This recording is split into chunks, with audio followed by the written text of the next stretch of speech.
गीता जीवन का ज्वलंत विज्ञान है। प्रतिपल बदलते हुए बहने वाले जीवन का दर्शन उसके स्वभाव में, उसके यथार्थ में व्यक्ति को कराता है। तो हमारे जीवन की प्रतिपल की जो समस्या है, व्यक्तिगत और सामाजिक, उनको गीता के इस दर्पण में परखना चाहिए। तभी तो हमारी जो आस्था होगी वो श्रद्धा में निखरेगी, वरना सिर्फ मान्यता के आधार पर हम चलते रहेंगे।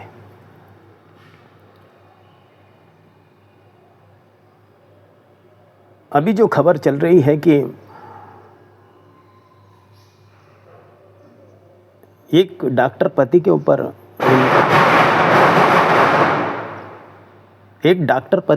ऊपर इल्ज़ाम है कि उसने एक अपने डॉक्टर पत्नी की हत्या की है। न्यूली मैरिड है, कुछ ही समय हुआ है।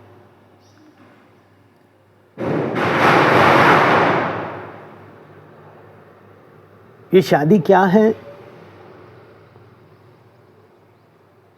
इसका फ़ायदा कितना है, इसका नुकसान कितना है, इसमें हत्याएं क्यों होती है,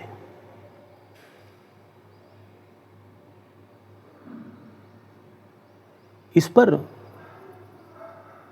हम चर्चा करेंगे गीता के ज्ञान के दर्पण में। समस्या पुरानी है, गहरी है और इसके बहुत से मानसिक और सामाजिक घटक इसमें इन्वॉल्व है। तो एक एक तत्वों पर हम गहराई से गीता के इस दर्पण में उसको परखेंगे, उसका विश्लेषण करेंगे।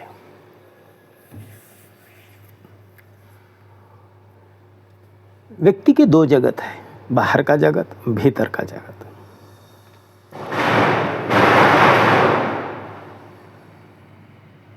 सदियों पहले व्यक्ति का यह मानना था कि व्यक्ति के प्रगति का मार्ग सिर्फ शिक्षा है। जैसे ही व्यक्ति शिक्षा प्राप्त करेगा, वो सुख और समृद्धि को, विकास को प्राप्त होगा। तो दौड़ हुई शिक्षा की। हर व्यक्ति अपने बच्चों को शिक्षा देना चाहता है। फिर आज ये युग आ गया है कि शिक्षा भी शिखर पर पहुंच चुकी है।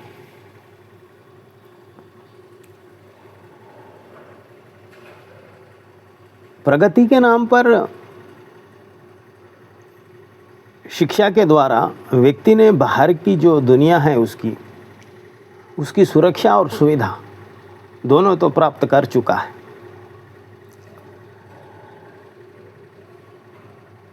लेकिन उसका जो भीतर के जगत का जो मूल स्वभाव है, हिंसा का, भोग का, द्वेष का, क्रोध का, दमन का, ये दुनिया के जो तत्व है भीतर के दुनिया के, वो उसी तरह चल रहे हैं।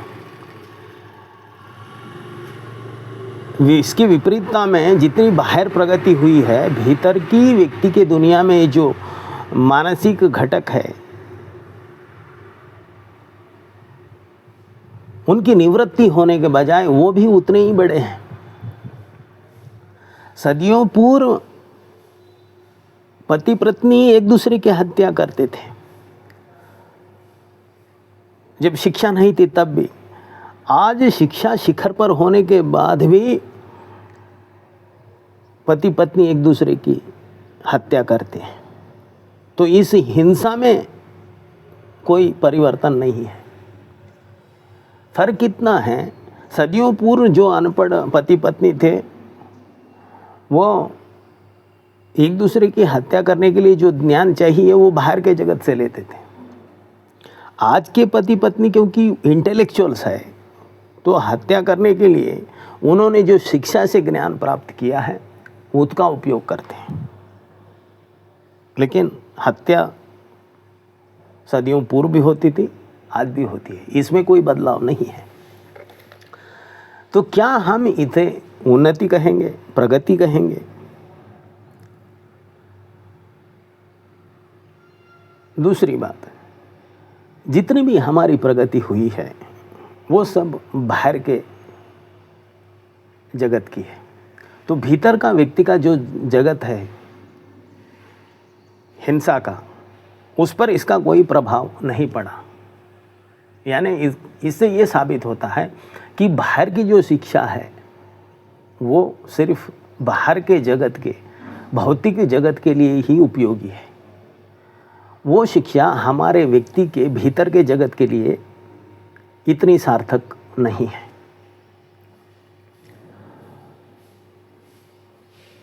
तभी तो गीता का जो ज्ञान है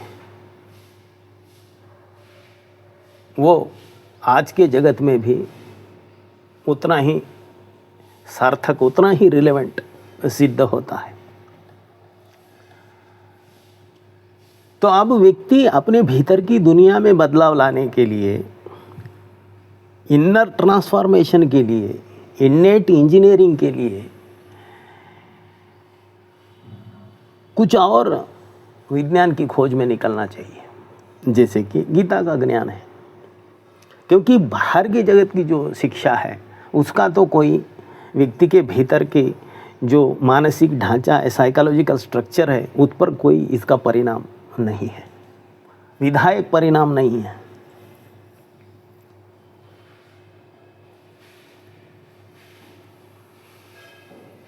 तो गीता के विज्ञान के दर्पण में अभी इस संस्था को और उससे जुड़े सभी तत्वों को हम विश्लेषण करेंगे। शादी एक सामाजिक संस्था है, अ सोशल ऑर्डर। इसे धार्मिक नैतिकता फिर सामाजिक नैतिकता के रूप में इसे दिया गया है। तो ये संस्कार के रूप में व्यक्ति लेता चला आ रहा है, तो ये एक सामाजिक संस्कार बन गया है।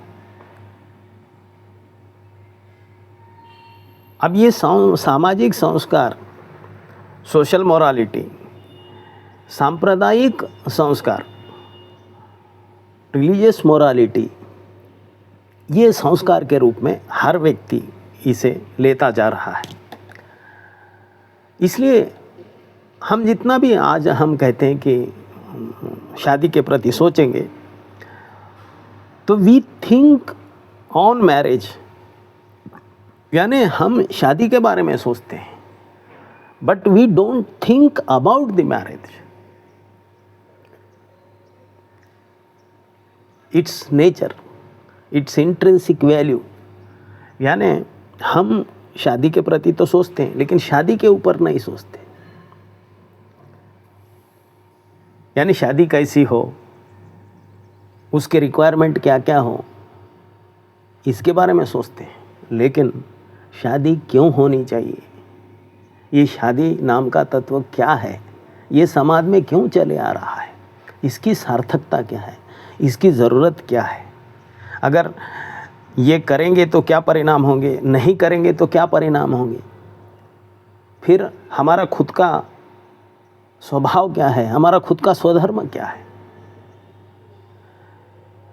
क्योंकि कृष्ण ने जिसे स्वधर्म कहा है, जो व्यक्ति का मूल स्वभाव होता है, उस स्वभाव को हम देखें तो हर व्यक्ति का स्वभाव एक जैसा नहीं है। किसी को मैरिज सूट होता है, किसी को मैरिज सूट नहीं होता। किसी को शादी के विचार से संतुष्ट होते हैं, खुशी होती है, किसी को शादी के विचार से ही एलर्जी होती है। लेकिन दोनों भी इसमें उतरते हैं। जिसे लगता है शादी जीवन की आवश्यकता है, वैसा व्यक्ति अगर उतरता है तो फिर उसके लिए यह सब ठीक है। लेकिन जो व्यक्ति शादी नाम के तत्व से एलर्जिक है, उसके मूल स्वभाव में ये इंस्टीट्यूशन सूट नहीं होता, वैसा व्यक्ति भी इसमें संस्कार की, सोशल मोरालिटी, रिलीजियस मोरालिटी, सांप्रदायिक धार्मिक की नैतिकता, सामाजिक नैतिकता के कारण भी विवश होकर इस संस्था में उतरता है और उस व्यक्ति के लिए ये संस्था एक नर्क बनती है। तो कृष्ण का जो व्यक्ति के भीतर के जगत का विज्ञान है, उसमें कृष्ण पहले कहते हैं कि अपने स्वभाव को देखो, अपने स्वधर्म को देखो, उसके मूल तत्वों को देखो, अपने प्रतिभाओं को देखो, अपने स्वाद को देखो, उसके अनुसार समाज में सब कुछ है। क्योंकि संसार तो एक एग्जीबिशन है, परमात्मा का बाजार है। कृष्ण कहते हैं इसको लूटो, इसको भोगो, लेकिन ये संसार में जितना भी है वो हर व्यक्ति के लिए नहीं है। जिस तरह हम एग्जीबिशन में जाते हैं, बाज़ार में जाते हैं, बाज़ार में तो सब कुछ है, लेकिन हम वही खरीदते जो हमारी ज़रूरत है। उसी तरह संसार में बहुत कुछ है, लेकिन सब कुछ एक व्यक्ति के लिए नहीं है। तो व्यक्ति अपने स्वधर्म के हिसाब से, अपने स्वभाव के हिसाब से, अपने पर्सनालिटी पैटर्न्स के हिसाब से, अपने टेस्ट के हिसाब से इस संसार में जो भी संस्कृति चल रही है, इस संसार के जो भी संस्कार हैं, उनमें से चुन लेना चाहिए कि उससे क्या सूट होता है।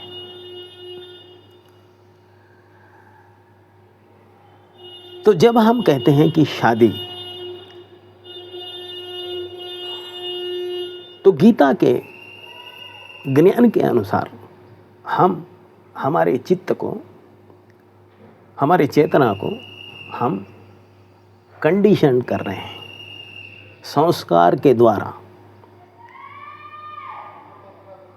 हम ये नहीं देख रहे कि हमारे स्वभाव का हिस्सा है या नहीं। अगर वो हमारे स्वभाव का हिस्सा नहीं है तो फिर हम इन संस्कारों से हमारे चित्त को बांध रहे हैं, इसको कंडीशन कर रहे हैं। तो ये हमारे जीवन की संस्कार के रूप में संसार की पहली काली माँ है। जिस व्यक्ति का स्वभाव शादी नाम के संस्था से अनुकूल नहीं है, वैसा व्यक्ति अगर इस संस्था में उतर रहा है तो वो व्यक्ति अपने चित्त को, अपने चेतना को, अपने माइंड को इस सामाजिक संस्कार के द्वारा कंडीशन्ड कर रहा है। उसके लिए ये संस्कार एक बंधन होंगे। It is a bondage.